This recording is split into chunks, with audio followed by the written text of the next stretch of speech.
Catholic Charities of Columbia and Greene County with the Diocese of Albany is very excited to announce that we were one of the 15 awards for the planning grant for the Promised Neighborhood. With the Hudson City School District, we've made a promise to the greater Hudson neighborhood and school district to allow every child to go from cradle to college or career, to allow each child to live to their furthest potential with the great school and academic success at the heart of it. I want to thank the Hudson City School District for opening up this opportunity and bringing us to Catholic Charities this opportunity to do this.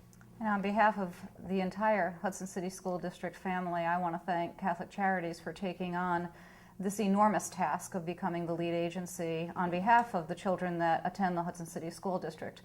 Our district has been in the process of school reform for several years and really are running out of resources and ideas of how we can improve not only our structure but the structure of the community so that we're better serving all students that attend our district, and those are outer lying areas as well as children that are right from the heart of the city. So we are equally as ecstatic about receiving this grant. This is a big win for everyone that attends and lives within the Hudson City School District. We are going to be able to make great promises and make good on those promises because of the resources that this grant can allow us. And we have a year to bring together the wonderful community-based organizations and people within the school district to really plan the best course of action to make that happen. So we are looking forward to taking the year to plan a great implementation grant for Promised Neighborhoods. We are very fortunate to have been awarded over $400,000 for this planning grant.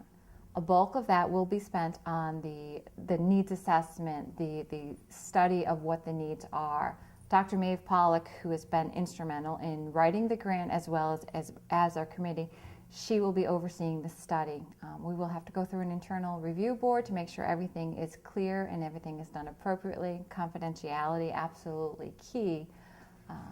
But we have her, we're very fortunate to have her on board to being overseeing the actual study that will be going out, the needs assessment, regarding every single child in the district. We want to hear from people directly what it is that they feel could be better, what's interfering with what they would like to happen. And again, I'd like to stress we want to know what is working, because what's working for some person might be very transferable to another person that they may not have thought of that. So we'll have those personal conversations and dialogues as well as the surveys where we can get very detailed and in-depth with each individual. The way we're going to look at what the needs are is we're going to survey all of the individuals. We're also going to do some town hall meetings and some community dinners. We want to have discussions. We want to hear from people directly what it is that they feel could be better, what's interfering with what they would like to happen. And again, I'd like to stress we want to know what is working, because what's working for some person might be very transferable to another person that they may not have thought of that. So we'll have those personal conversations and dialogues as well as the surveys where we can get very detailed and in-depth with each individual. Yeah, the district and all of the organizations involved have really been very transparent through all this process. We really came to the table talking about where we saw weaknesses and strengths and really put out what we think we need to do to improve our community, our schools, our students' outcomes. So that was really the heart of everything. I was very proud to be a part of this whole group. Outstanding professionals, dedication. We are very busy, but everybody came to that table.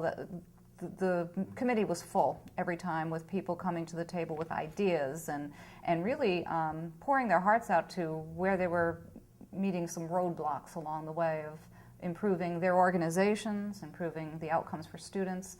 So it's been really a great partnership. And an additional beauty of it is that we covered many different aspects with these organizations. We covered the entire spectrum of ages from birth to 21, and then looking at the full range, but then also looking at the family needs, because children don't exist in isolation. They're part of the family unit. So we were able to look across all of these areas. And with our planning grant, we're going to have some work groups that look at different elements, such as early childhood, transition to adulthood, arts and humanities, physical and mental health, there are a couple others in there as well, but the idea is we want to look at each area and look at everything kind of in a rounded globe fashion, not just, oh, this is what needs to be fixed. School reform will be a major component. It is another one of the work groups, and working with Maria and the district leadership team will be a key element of that. But it's about looking at everything all together and putting all the pieces to make a whole. I just want to make the point that the Hudson City School District is not just the city of Hudson. We also, within our district, have students who live in Taconic and Claverick and Livingston and Philmont, and Greenport and outerlying places that perhaps their needs may be different than the needs of the students that live here within Hudson, within walking distance of the school perhaps. So we're really looking at serving everyone across the district. If it's transportation and being able to participate in the arts and humanities that we are rich in the culture of Hudson with, then that's something that the Promise neighborhoods will address. Then the needs of the students within the city of Hudson would be very different. So we'll address each of those individual needs as they pertain to the geographic areas that the school district covers. And that was very important to us. We made it very clear at the very beginning with the lead agency, Absolutely. with the grant writers, with the other people around the table, that this was an initiative that we were pursuing for all students that come to the district. Absolutely. So way back when, you went down to see the Harlem Children's Zone?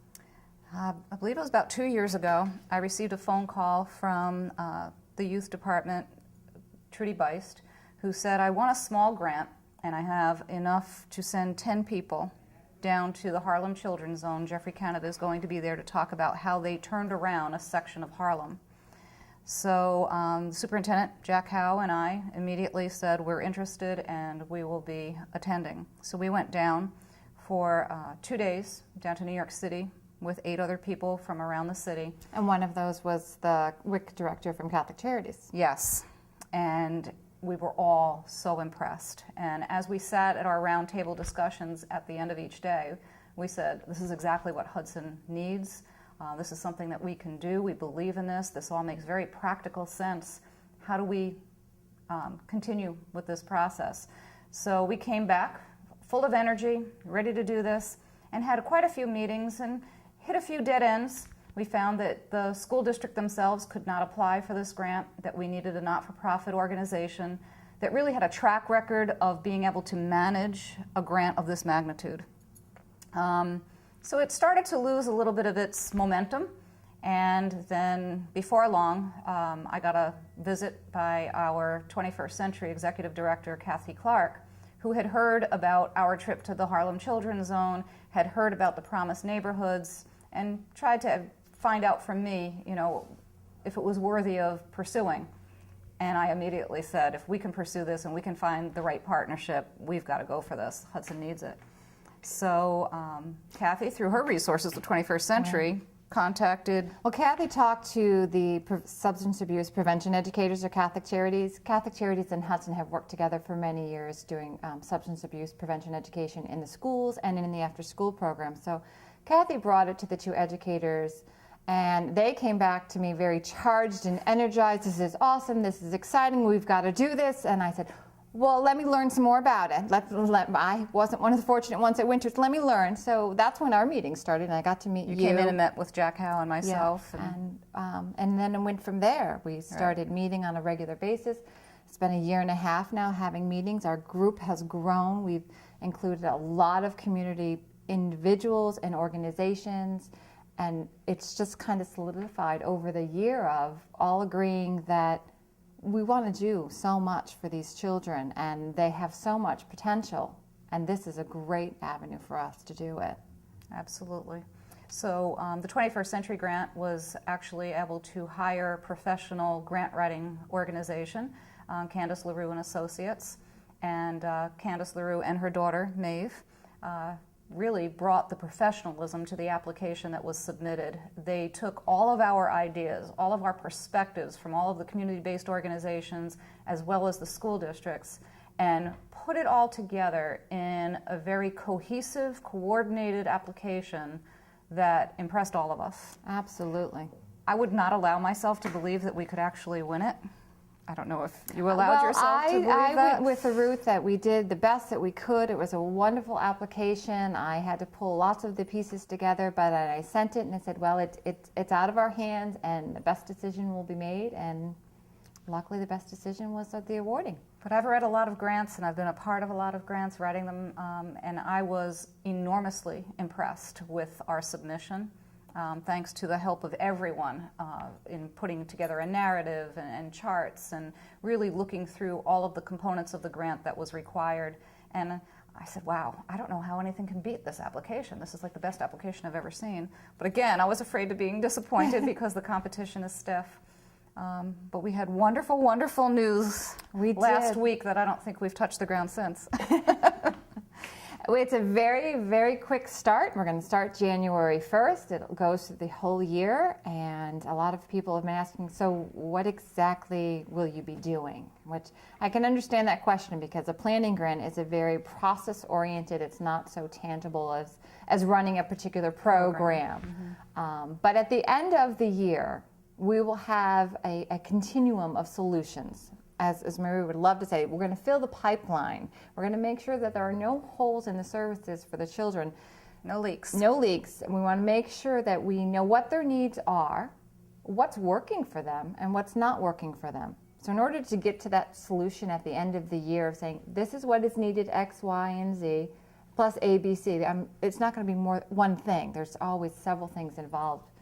We've got to do a complete assessment. So through the planning year, we're going to do a needs assessment. We're going to be out in the community. We're going to be in the schools. We're going to be talking to the students. One of the nice components of our grant submission is we're going to develop a youth advisory board. We're going to have the children involved. They're going to have input in what their needs are, and they're going to have input in what the solutions are. What is it that makes them decide that college is where they want to go and that college is possible and college is doable? And what they need to support them to get there. Yeah. And it's not just what they need within the 6 hours of a school day. It's really what they need throughout their life, in every aspect of their lives. Where can we support them? And this grant will allow us to really network the school district along with the community-based organizations to support what's already there, fortify what's already there, and then build what's not, and bridge those gaps that we know exist. They exist in every community, and we know they exist here too. The school is such at the center of every community.